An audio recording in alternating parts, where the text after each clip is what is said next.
to interrupt you midstream, okay? Thank you. Good morning, Your Honor. Elio Delatorre on behalf of the appellant. Good morning. Grandview Palace Condominium Association, and I would like to reserve 2 minutes of my time. Sure. We're here today, Your Honor, because we believe the lower court erred as a matter of law when it held that the covenant, which is the underlying issue in this case, was ambiguous because it was silent and inserted a new term that allowed the owner of the property to charge rental payments. We're seeking a reversal of that final judgment insofar as it holds that the association is liable to pay. And I guess the question yes, sir. I have for your side is, why aren't there alternatives? It seems like you're asking for something for nothing here. If the association doesn't like the lease, why wouldn't they lease other parking spaces, go make an alternative deal with the city, do something different? Well, the lease is long gone and is not a factor anymore. So we are enjoying, as beneficiaries of the covenant, the right to use the property. Well, that's what you say. Right. That's the question, I guess, that the trial court decided adversely to you. That we had to pay, correct. Yeah. But the reason, Your Honor, is because of the fact that the issue of free really doesn't factor into this. The deal... Well, I understand you would say there was consideration to the developer back at the original time, exactly. But let's talk about the association members. It's disclosed to them in their declaration, their documents. But it wasn't. Their budget. It's not in the declarations? No, it is. It was in the declaration, but the covenant wasn't referenced in the documents, so there was never a full disclosure. But what's in the declaration? I'm sorry? What's in the declaration? It is a reference to the stipulation, but not a description of the covenant and the rights of the association. But what's in the declaration? Does the declaration talk about parking over in that area? Yes, Your Honor. And does it talk about anything about a fee or anything like that? Yes, it does. It has information. And everyone that buys has access to and is given a copy of the declaration. That's correct, Your Honor. So what I'm trying to figure out is the same thing that I think Judge Salter is trying to figure out. I couldn't remember your name for a minute there. Judge Salter is trying to figure out. Aren't you essentially, after years of paying on this, isn't this we want something for nothing type thing? No, Your Honor. We were stuck paying because of the fact that the developer entered into a sweetheart deal with himself and bound us to a lease that we were not a party to. And after the association was turned over from the developer, did the lease payments keep being paid? For a period of about 10 months or 12 months until the lease expired by its own term. Okay. And that was already in the hands of a successor, a related entity, Atkinson Trust, which is the same principle. But you call it a sweetheart deal. Yes. But it's a lease, and if you didn't like the payment amounts, it's at once, I guess after turnover, it's arm's length. It's the association dealing with the lessor. So well, why wouldn't that be fair? You'd say, I don't like this lease. We didn't like it, but it expired by its own term. So there's no more lease and never will be because the lease is gone. The lease had a 5-year term and it expired, so there will never be another lease. And now the question is, do we have any rights under the easement or not? Because our position is that once the deal is made on an easement, you can't go back. What's the title on the document? I'm sorry, Your Honor? What is the title on the document? Is it an easement? It's a covenant. It's a covenant running with the land. It is correct, Your Honor. Yeah. And which has attributes of an easement and a covenant. And there's a restrictive provision in there. That's correct. Restrictive easement, actually, in the covenant running with the land. That's correct, Your Honor. That it can only be used for parking. That's correct. But we believe, as noted, that the rules of construction would apply just the same.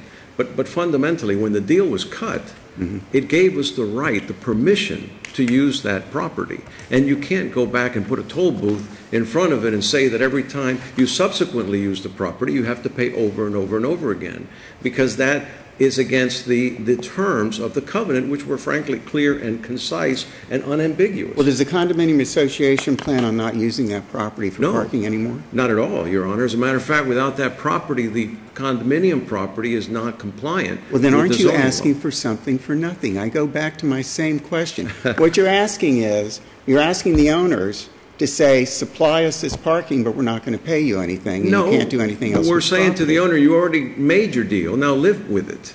So it's not something for nothing. It's basically honor the deal that you made, because that is what the issue is. What if the owner says, fine, you can't use it for parking? The owner can't, because there's an easement that binds his property in our favor, and that's the deal that he made. So we can't re-examine that deal. Even if we were to find no ambiguity, Right.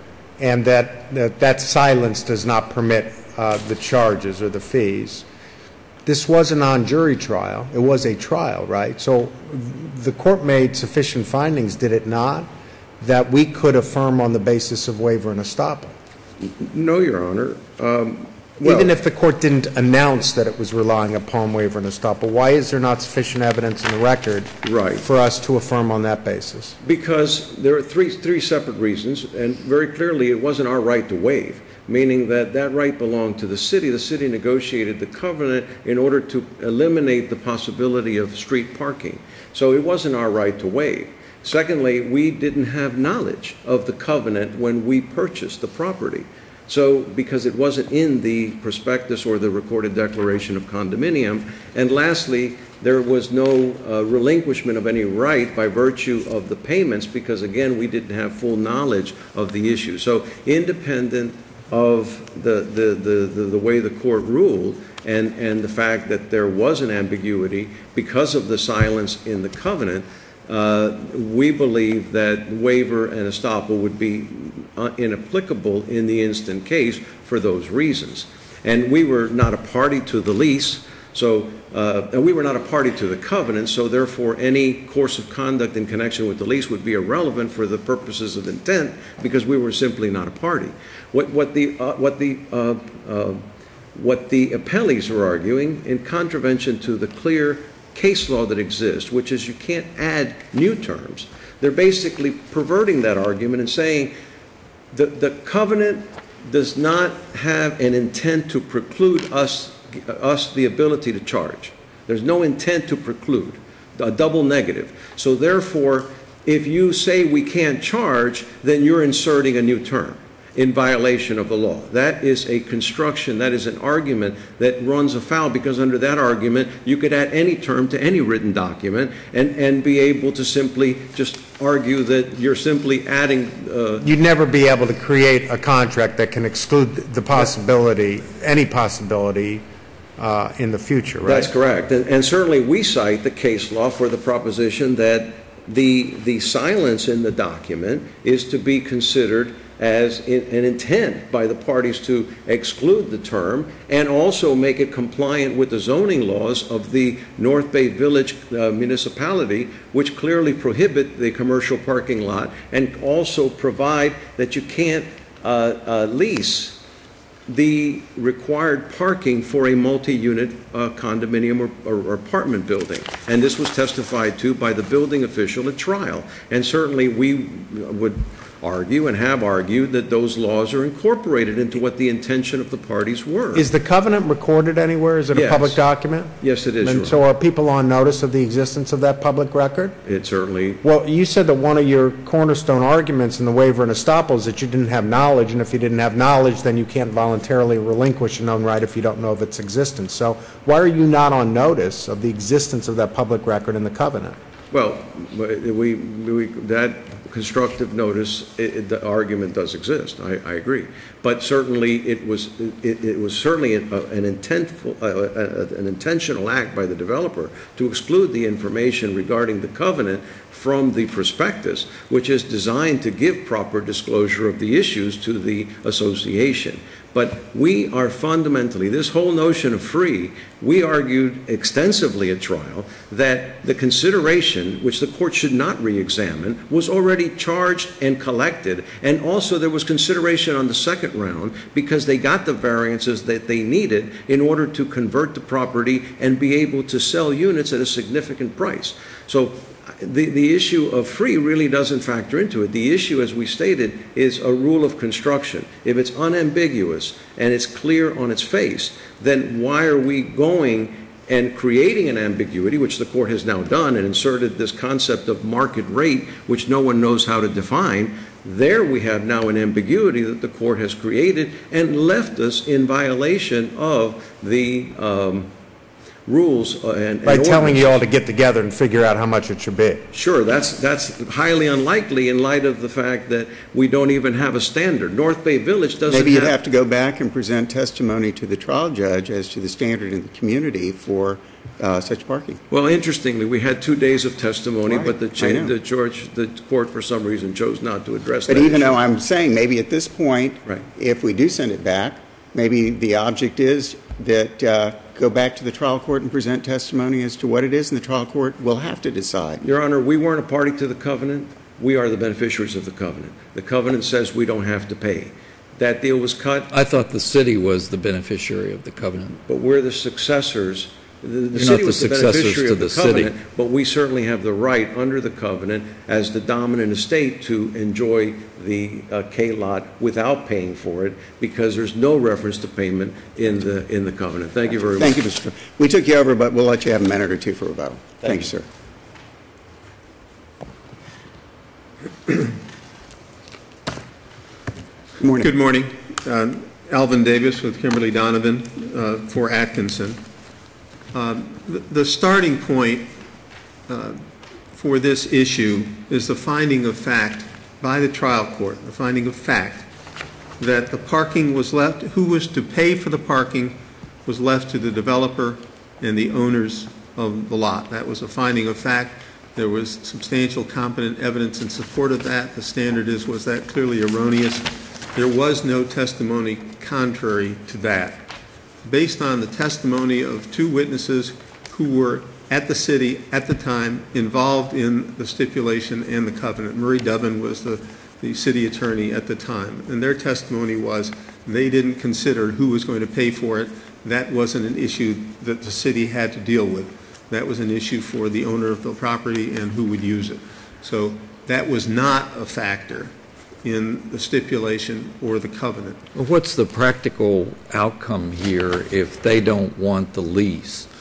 Do they have the right to find other parking or use a valet or go to the city and try to renegotiate? Almost all of those. I mean, the first alternative is sit down, as we've offered to do, and let's agree on a price for the lot. If there's no agreement, then, as Your Honor suggested, we go back to the court. We did present evidence at the trial court as to what the reasonable payment would be. So that would be the most practical solution if we can't reach agreement. The most practical solution is let's reach agreement. So the trial court found that there was no determination of who should pay. So that was not included implicitly in the stipulation or the covenant. The covenant has sort of taken on a life of its own in this case, where it focuses on the covenant. The covenant is a covenant running with the land, which is a common form of covenant dealing with real estate. The covenant was required in 1992 when the stipulation was entered into. Now, why they didn't enter into the covenant at that time, just things occurred. But the point is, the covenant was called for at that time. Whatever consideration there was for the covenant was given at that time. Consistent with the testimony of the 2 people at the city commissioner, Mr. Blake and Mr. Dubbin, was the testimony of our expert witness, who was the only expert who testified on the subject, that in reviewing 17 of these kinds of parking ordinances and stipulations, there's never a requirement as to who is going to pay. That is not a concern of the city. The concern of the city, as stated by Mr. Blake and Mr. Dubbin, was there has to be adequate parking. This stipulation and the covenant provided for adequate parking. That's what the parties required, and that's what the parties got. But not paid parking, not parking for a fee, not parking at a cost, just parking. The stipulation and covenant just says you will provide parking. It did not address who would pay for it. Nor did it address whether it would be paid for, not who. You're framing it as who would pay for it, but there's nothing, it is completely silent as to whether any payment at all would be required, right? That is correct, and the reason is that wasn't a concern of the city at the time. They left who would pay for it up to the developer. But you're and the framing association. you're framing the issue as they left who would pay for it up to the developer and the association, but you're implicitly saying that there was some provision that payment would be made. Where is there language in there that there would be any payment for the There parking? is no language in there that requires... So then who would pay for it is irrelevant. Of course they didn't address who would pay for it because there's no provision in there that says that it would be paid parking. And the city didn't address whether there would be payment. So I'm agreeing with you. But... So that part's unambiguous, is it not? It certainly is. Payment is not addressed in the stipulation or the covenant. There's no question about it. And that being the case, then you get to the point of if you enter into a covenant running with the land. And I would only note that the idea of an easement was never in the complaint. It was never in the case. It came up the day before the trial, so I don't know, where it came from or why. But in terms of a covenant running with the land, the law is quite clear that the owner of property who enters into a covenant running with the land gives up only those rights of ownership of property that are specifically expressed in the covenant. The owner of property retains all other rights. They talk about the bundle of rights that a property owner has. That property owner retains all of the other rights that a property owner would have in property, which would include charging people to use the property. That's a clear right of a property owner. So to the extent that the covenant itself doesn't address payment, which it doesn't, I'm not trying to make it more than it was, all that the owner of the property gave up was the right for people to park on the property. He did not give up the right to charge people for it. So that's a retained right, no matter how you read the stipulation and the covenant.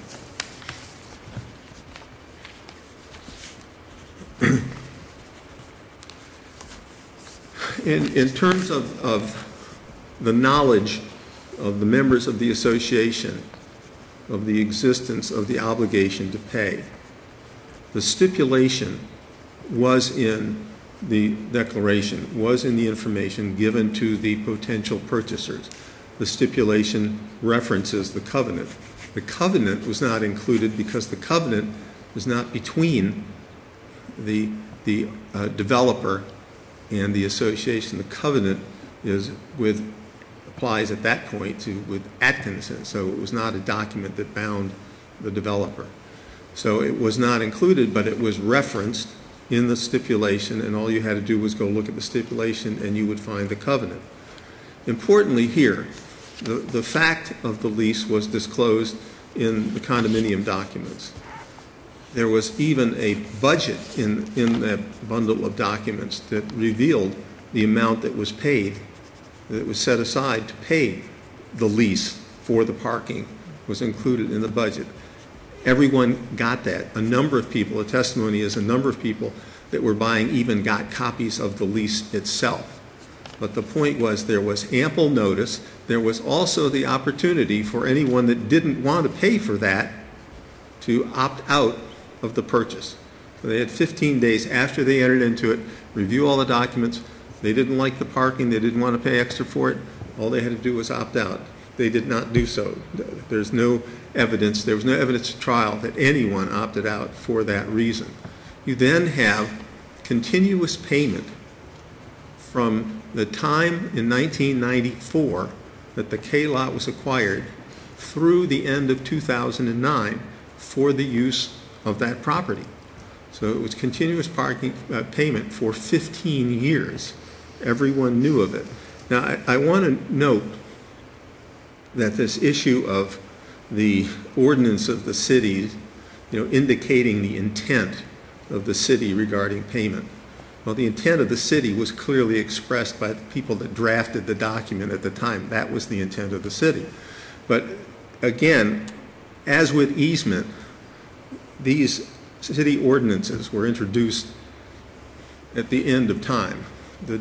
The ordinance about no commercial parking in the city was never introduced at trial, was never argued at trial, was referenced for the first time in the post-hearing brief, was not mentioned in the brief in chief in the case, and then this came up in their reply brief. But let me address that briefly. The ordinance about the required number of parking places was addressed at trial. The witness who addressed it acknowledged that it has no application here. That ordinance doesn't apply for a number of reasons, but the easiest one is that it required that there be one free parking space for every tenant, for every unit.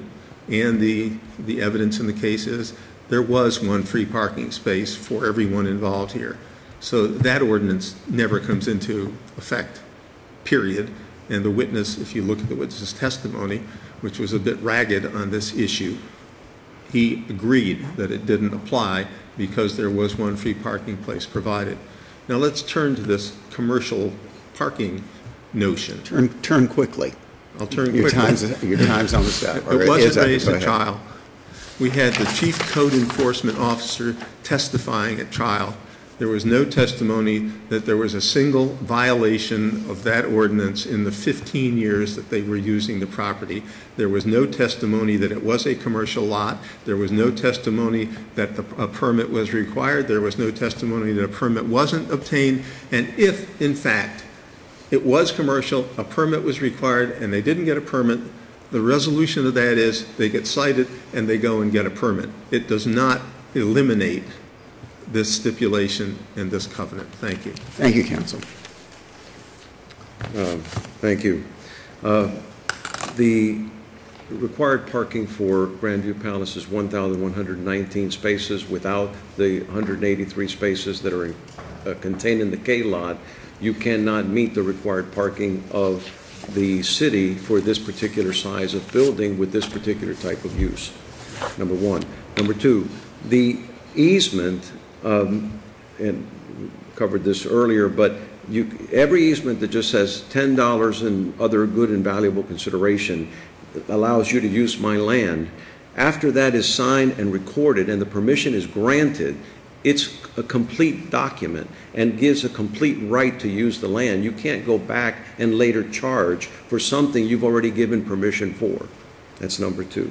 Number three, the easement and the distinction of the easement was brought forth because we wanted to explain that the common law, in other words, now that the lease has expired, because it was only a 5-year lease, the common law provides a structure for the maintenance of the K lot. We have a continued obligation with respect to insurance, maintenance, and so forth, and the common law under easement law explains why we have that continuing obligation. That was the points that were raised to the court, that there's not a vacuum created by the fact that the lease doesn't exist. The common law fills that void.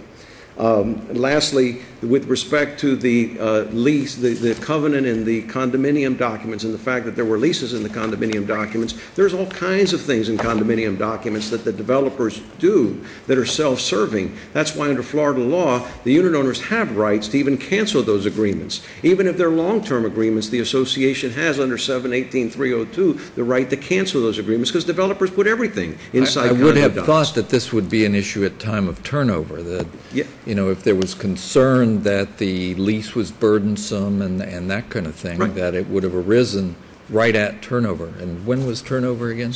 May of 2008, Your Honor, and the condominium was created in 2003. But remember that the first lease, which was a developer lease, expired, and then after that, the second lease, the second time around, it was already under Atkinson, who was not the developer. 718-302 may not have applied, and also it was a 5-year lease. So at the time of turnover, the lease was already expiring by its own terms. There was no need to go through a convoluted voting process because the lease was already expiring. So once we understood what our rights were to an easement, therefore there was no need to go through any additional processes because the lease was expiring. Counsel, in conclusion. In conclusion, thank you very much for your attention. Thank you. Thank you both. Thank you both. Thank you, gentlemen.